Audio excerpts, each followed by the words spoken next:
What's up, y'all? Welcome to a new video. It's been about a month since I last posted, so I could give you another excuse why I didn't post and all that. But look, it's been a rough start to 2021 to say the least, but I'm back, and as far as I know, I'm gonna be posting weekly now. Hopefully nothing else happens to change that up. The Canon M50 versus the Nikon D3500. So, I've probably mentioned this before, but it's been so long, so I gotta say it again. I used to shoot on an iPhone 12, but now I've switched over to an actual camera. I'm actually currently shooting with the M50 right now. And I've had the Nikon D3500. This camera has been pretty popular on my channel, so I put it up against the M50 to see if it was even worth buying it. So, I can't actually show you the M50 physically, but I mean, you guys all know how the D3500 looks. If not, I mean, I've done a more in-depth review of this camera specifically. You can watch that past video. But I'll just run down the list of specs that I personally care about. So specifically the D3500, it's a 24.2 megapixel APS-C sensor. It has an optical viewfinder, an ISO range between 100 to 25,600. It can do 5 frames per second continuous shooting. It can do video up to 1080p 30 FPS for 30 minutes. It has Bluetooth. The kit lens that is optional, if you buy it with the kit lens, has an aperture of f3.5 to 5.6. It also does have in-lens image stabilization and vibration reduction. If you get the lens specifically with vibration reduction, it's like a $2 difference between the one with and without it. So definitely spring for this one. It currently retails for $596.95, which, if you've watched the previous video where I've told you the price, it was actually $496. So it's actually went up $100. This could be possibly related to the worldwide chip shortage of components for basically every type of tech that we use, currently. So basically everything in the tech space has gone up in price because there's just scarcity. Anyway, let's learn the specs down for the M50. So it has a 24.1 megapixel APS sensor, an electronic viewfinder, an ISO range from 100 to 25,600 as well. It has digital image stabilization, and it also comes with 10 FPS continuous shooting. It does have Wi-Fi as well as Bluetooth. It has a microphone jack. It can do video, 4K 24 FPS for up to 30 minutes. But once you go up to the 4K, you lose the dual pixel autofocus, which is actually one of the big selling points of the M50. It has amazing autofocus. That's only at 1080p. So once you go up to 4K, you instead get contrast-based autofocus, which is nowhere near as good, especially for moving objects. But if you're just standing still, then you might be able to get away with it. And the optional kit lens that it comes with has an aperture of f3.5 up to 6.3. The lens also has image stabilization, and it currently sells for $649 as of the time of shooting. So now, this camera, the M50, goes for $649, and the D3500 right here goes for $596, basically $600. So at a $50 difference, this versus actually gets a little bit more difficult, because if the D3500 costs what it's supposed to at $496 or $500, then at a $150 difference, the shortcomings of this camera can be forgiven. So we'll see. And yeah, we'll get straight to the photos. We've got the D3500 on the left and the M50 on the right, and that's how it's going to be for all the photos I showed today. And first things first, I noticed that on the M50, towards the upper parts of the photo, it gets a little bit out of focus, a lot more fuzzier, less sharp, versus the D3500, where it's a lot sharper up top. You can actually see my windshield a lot clearer, as well as the sky for the most part. But in terms of color accuracy, if you look at my hood, it's a lot warmer on the M50 and a little bit colder on the D3500. But at the time of day I was shooting around 3 p.m., the M50 is a lot more accurate. The color was warmer. The sun was out and shining completely. I live in California, so we tend to get a lot of sun. So the D3500 is a little bit less accurate than that, but besides that, overall, I think these photos look fantastic. But in terms of sharpness, I'm gonna have to give it to the D3500. So you could go either way. But personally, if I had to pick, I'd probably pick the M50 slightly, just because the photo overall just looks more accurate to me. That's what I prefer. All right, and we've got the classic landscape shot that I tend to have in my videos. So this one I kind of angled it a little bit up so you get a little bit more of the sky. Try to get those blues in there, see how it would handle it. And actually, these are both very, very similar. Just off of a first glance, I can tell that the M50 is a little bit warmer as well, versus the D3500. Especially if you look at the top part of the clouds on the D3500, there's a darker shade of gray, and the M50 is a little bit of a lighter shade of gray. So that's where I notice it the most. But it's not too different. It's a very subtle difference. And towards the bottom parts of the photo, the greens and the browns, I mean, they're, very distinguished. So both cameras did a great job at, keeping the photo sharp.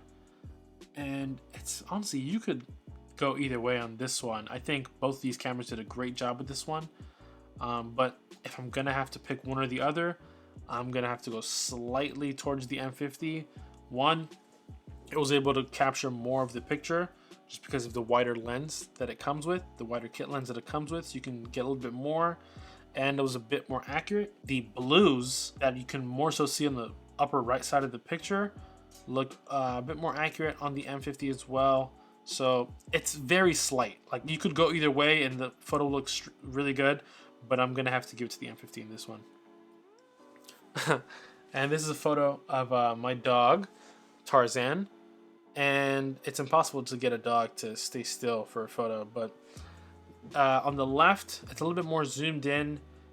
Again, I wasn't standing the exact same spot I was for both these pictures, because trying to keep my dog still, I had to move around a little bit. Even with the farther distance, the M50 did a bit better at getting the shades of his fur more accurate, especially his face. On the D3500, there's a lot more white fur, kind of where his cheeks are below his eyes, and that's, he does have some lighter fur there, but it's not as white as it makes it look there.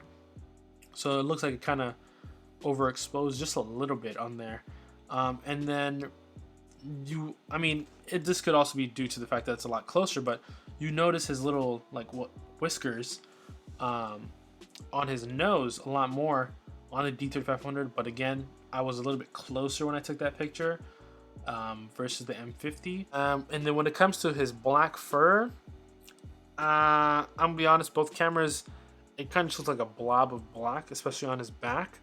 If you're able to capture this camera, if you're able to get this camera at the MSRP, it's $150 difference between the D3500 and the M50. Again, if you're able to capture the D3500 at MSRP. This photo looks great. Like, all three of these photos that we've seen previously, the D3500 did a great job. So at an entry level, it did great. But once you step it up just a few more dollars there, you get to see what the differences are, and it's honestly not that big, but it's definitely there. So I'm gonna have to give it to the M50 in this case. And yes, so these are all the photos that I've taken to kind of compare them. And even though the M50 in my decision won all three pictures, it wasn't a landslide like we've had on previous versus videos. Let's now get to the video and see how the D3500 stacks up against the M50. Spoiler alert, D3500 is about to get destroyed. Alright, so this is me recording with the Nikon D3500. I dialed in some settings. I made it's at f4, 3200 ISO. I set the white balance, and I put the shutter speed at 1/60th of a second. I'm recording at 1080p 30. I can't show you M50 footage, so I tried to dial in this camera well, I can't show you M50 footage just because I'm using it to record this video. So I tried to dial in this camera as close as I can to get the best picture I could out of it in my lighting setup. And this is as good as it can come out. So I'm also using the audio coming straight from the camera. And honestly, it doesn't even pass off as good. I mean, you can do way better with just a smartphone that you have in your pocket. I've said this in previous videos, this camera is not made for video. So I would hard pass on it if you're looking to do any sort of serious video work with it. This camera excels at entry-level photography, and that's about it. Alright, so now that you guys have seen the photos and the video comparison, how do I stack these up? Obviously, I think the M50 overall is a better camera. It can shoot, in terms of photography, the M50 is better, but not by much. This is a very solid photography camera. In terms of video, it's quite literally not a competition. I would rather shoot with my Nintendo DSi than use this for video. This thing is really bad in terms of video, but I mean, it's fine for the price, I guess. You know, you can kind of forgive it a little bit, or for actually the MSRP price, not for what it is now. And it's also significantly heavier. This D3500 is much heavier because it is a DSLR, and the M50 is a mirrorless camera. So all these things kind of make the M50 seem like a way better camera. But if you're able to catch this camera for its MSRP, or even maybe on a sale, then if you're not looking to do any video and you just want to get into the world of photography, something a little bit better than your phone, this is a very solid camera and would definitely recommend it. As well as, I didn't touch on this before, but the battery life is amazing on this camera. You can get almost a day, maybe a day and a half or two, depending on your shooting styles, out of this battery, which you can rarely say that for most cameras, especially for the M50. It does not have actually really good battery life at all. But I mean, most people carry, you know, 2-3 batteries extra, so you also save some costs because you don't got to buy extra batteries if you get this one. But overall, the winner for sure would be the M50, especially at the price that this is right now. I would say if it's $600 versus the M50 $650, definitely, you know, pay the extra $50 and get yourself an M50. You'll love it all around. Just a better overall camera in every aspect, especially for those of you guys who are looking to do video. This thing can shoot great 1080p footage at 30 FPS with its dual pixel autofocus. That is a microphone jack, so you can, you know, put a microphone on the cold shoe and rig it up and have yourself a really solid YouTube camera, or just, you know, a content creation camera for any different social or whatsoever like that.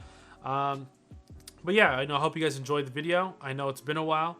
Hopefully we're getting back to a weekly upload, and, you know, comment down below. Let me know some video ideas you guys have, some feedback. Leave a like on the video if you enjoyed, and, you know, follow my socials. They'll be linked down in the description for some updates, as well as so you guys can tweet me some ideas or stuff you guys want to see on the channel. But yeah, talk to you guys later. Peace.